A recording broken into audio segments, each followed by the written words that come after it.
अब all India मजलिस Ittehadul Muslimeen national party के दर्जा लेने के लिए लगातार देश भर के अलग अलग राज्यों का दौरा कर रहे हैं और साथ ही साथ चुनाव में अपना जो है किस्मत आजमा रहा है। भले ही नगर चुनाव हो, नगर चुनाव बड़ी मजबूती के साथ लड़ रहा है, चूँकि असदुद्दीन ओवैसी का निगाहें कहीं और है, निशाना कहीं और है।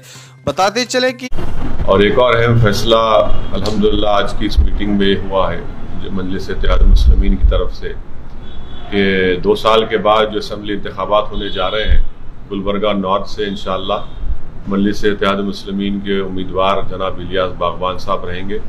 और मैं तमाम गुलबर्गे की आवाम से ये गुजारिश करता हूँ, अपील करता हूँ कि आप तमाम लोग हमारे इस फैसले की तायीद करिए और मजलिस इत्तेहादुल मुस्लिमीन को मजबूत करिए ताकि आपकी एक सियासी आवाज़ कर्नाटका के असम्बली में गूंजे, क्योंकि हमेशा कर्नाटका की सियासत में गुलबर्गा से एक आज़ाद सियासी आवाज़ उठती रही है और मरहूम के इंतकाल के बाद अब वो एक वैक्यूम पैदा हो चुका है। तो इसलिए मेरी आप तमाम से गुजारिश है कि आप मजलिस इत्तेहादुल मुस्लिमीन को मजबूत करिए और हम भी ये उम्मीद करते हैं और अल्लाह से दुआ भी करते हैं कि हमारे अब्दुल रहीम साहब और इलियास सेठ साहब और तमाम मजलिस के रुफ़ा और गुलबर्गे के ज़िम्मेदारान इनकी सरपरस्ती करेंगे, इनकी तायीद करेंगे, इनको अपने ज़रीन मशवरों से आरास्ता करेंगे और इंशाअल्लाह ताला असम्बली के इंतखाबात से पहले बल्दी के इंतखाबात में मजलिस के बड़ी तादाद में उम्मीदवार कामयाब होंगे और एक बुनियाद डाली जाएगी ताकि असम्बली इंतखाबात में आप और हम इंशाअल्लाह ताला जनाब इलियास बागवान साहब को नॉर्थ गुलबर्गे का रुकनी असम्बली मुंतखब कर सकें है। बताते चले कि विधानसभा चुनाव 2022 में होना है, तो वहीं मध्य प्रदेश, गुजरात, दिल्ली और उत्तर प्रदेश में इनकी निगाहें जमकर हैं। तो वहीं बंगाल चुनाव पर लगातार सुर्खियों में है। विधानसभा चुनाव लगातार जो है पैनी नज़र बनाए हुए हैं और विधानसभा मजबूती के साथ वहां पर लड़ना है। बैरिस्टर असदुद्दीन ओवैसी साहब का 25 तारीख को बंगाल दौरा होना है और बंगाल में सियासी माहौल 25 के बाद और गर्म हो सकता है।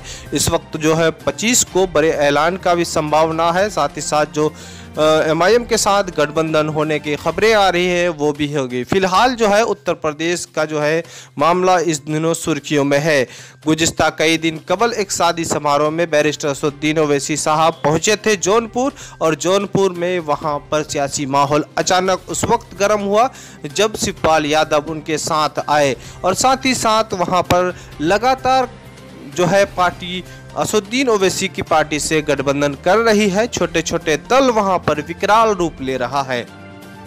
उत्तर प्रदेश की सियासी माहौल इस वक्त 2022 को है, लेकिन अभी से ही गर्म हो चुका है, क्योंकि वहां पर 9 या 10 दल अभी उनके साथ आए हैं। संकल्प भागीदारी मोर्चा में राजभर जी ओम प्रकाश राजभर जी लगातार मेहनत कर रहे हैं और साथ ही साथ अब शिवपाल यादव को भी आने का संकेत मिल गया है और साथ ही साथ पार्टी और मजबूती होगा। और शिवपाल यादव का जिस तरह से कहना हुआ कि समाजवादी पार्टी को भी आ जाना चाहिए और वहां पर बीजेपी को रोकने के लिए वही एक विकल्प है। बताते चलें कि असदुद्दीन ओवैसी का जो इल्ज़ाम है कि बीजेपी का एजेंट और कई तरह के इल्ज़ाम उसको लगते आ रहे हैं, इस तरह के बेबुनियादी इल्ज़ाम को अब खारिज होते दिखाई दे रहा है, क्योंकि गैर मुस्लिम पार्टी अब असदुद्दीन ओवैसी की पार्टी ऑल इंडिया मजलिस इत्तेहादुल मुस्लिमीन के साथ गठबंधन करने में लगी है।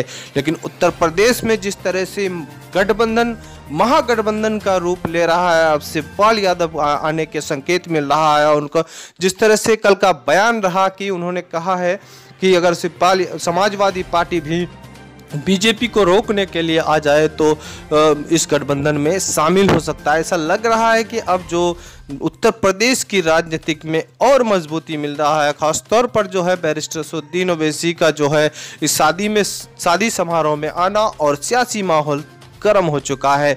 फिलहाल जो बताते चलें कि गुजरात के नगर चुनाव का जो है पहले चरण का मतदान होने के बाद से ही दूसरे चरण का चुनाव प्रचार में असदुद्दीन ओवैसी साहब जो है 23 फरवरी को पहुंच रहे हैं। गुजरात में और साथ ही साथ दूसरे चरण का चुनाव प्रचार करेंगे। फिलहाल बताते चलें कि बंगाल में 25 तारीख को है, फिर बीजापुर कर्नाटका का दौरा करेंगे। लगातार देश भर के दौरे में है, लेकिन देश में इस वक्त विधानसभा चुनाव बंगाल में है और बंगाल में सियासी माहौल गर्म है। वहाँ पर इस वक्त जो है सियासी माहौल गर्म ऐसा लग रहा है कि बैरिस्टर असदुद्दीन ओवैसी और पीरजादा अब्बास सिद्दीकी पर निगाहें टिका हुआ है, जहां पर संकेत मिल रहा था कि पीरजादा इस वक्त कांग्रेस और लिफ्ट के साथ गठबंधन कर रही है, तो वहीं बैरिस्टर असदुद्दीन ओवैसी साहब भी उनके साथ पहले से ही बात हो चुकी है। फिलहाल ये देखा जा रहा है कि 25 तारीख को उनके दौरा होगा और 25 तारीख को क्या बड़ा ऐलान होगा, ये देखने को अभी लोग उम्मीद में है। बहरहाल आपको हम बता रहे हैं कि बंगाल चुनाव में इस वक्त जिस तरह का माहौल दिख रहा है, तो यकीनन है कि बंगाल चुनाव अभी बहुत पेचीदा है, लेकिन 25 तारीख का ऐलान के बाद से ही वहां पर चुनाव बिगुल बज सकता है। बैरिस्टर असदुद्दीन ओवैसी साहब का इंतजार है और विपक्ष के दलों में भी वहां खलबली है और 25 तारीख के इंतजार में वो भी हैं। लगातार बैरिस्टर असदुद्दीन ओवैसी साहब बंगाल के चुनाव का रणनीति बना रहे हैं और अपने पार्टी के जिम्मेदारों को वहां पर भेजकर वहां की रणनीति तैयार करने में लगे हैं। फिलहाल बताते चलें कि असदुद्दीन ओवैसी, पीरजादा अब्बास सिद्दीकी और कांग्रेस लिफ्ट के साथ गठबंधन का संकेत जो मिल रहा है, ये 25 तारीख को ऐलान हो सकता है कि क्या आधिकारिक घोषणा होगा और साथ ही साथ वहां पर चुनाव की रणनीति और खास तौर पर बंगाल की समीकरण किस तरह से देखने को मिल सकता है। बहरहाल हम बता दें कि इस वक्त मजलिस इत्तेहादुल मुस्लिमीन के बिहार प्रदेश अध्यक्ष अख्तर इमान करोड़ों रुपए की लागत से लगातार जो है अपने क्षेत्र का विकास में लगे हैं। अमोर विधानसभा के विधायक हैं और कांग्रेस के जो है गढ़ को उन्होंने हराया था और साथ ही साथ वहां पर इस बार विकास की उम्मीद जगी है।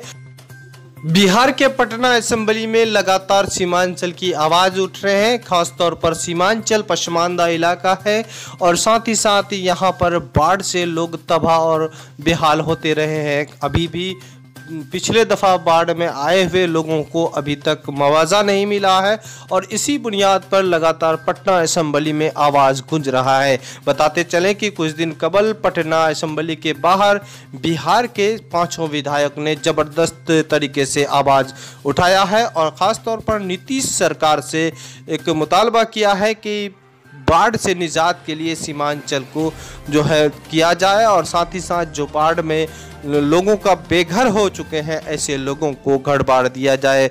बताते चलें कि इस वक्त जिस तरह से बिहार में उम्मीद जगी है और बिहार में खासतौर पर मजलिस इत्तेहादुल मुस्लिमीन के जीतने के बाद देश भर में लोग अब जगने लगा है और सियासी बेदारी आया है और ख़ासतौर पर मजलिस इत्तेहादुल मुस्लिमीन के बिहार प्रदेश अध्यक्ष अख्तर इमान साहब लगातार जो है सियासी बेदारी में लगे थे। अब ऐसा लग रहा है कि बिहार से ही बिगुल बजेगा और साथ ही साथ जो है बिहार की तरक्की होगा। सीमांचल की तरक्की के लिए मजलिस इत्तेहादुल मुस्लिमीन लगातार प्रयास कर रही है।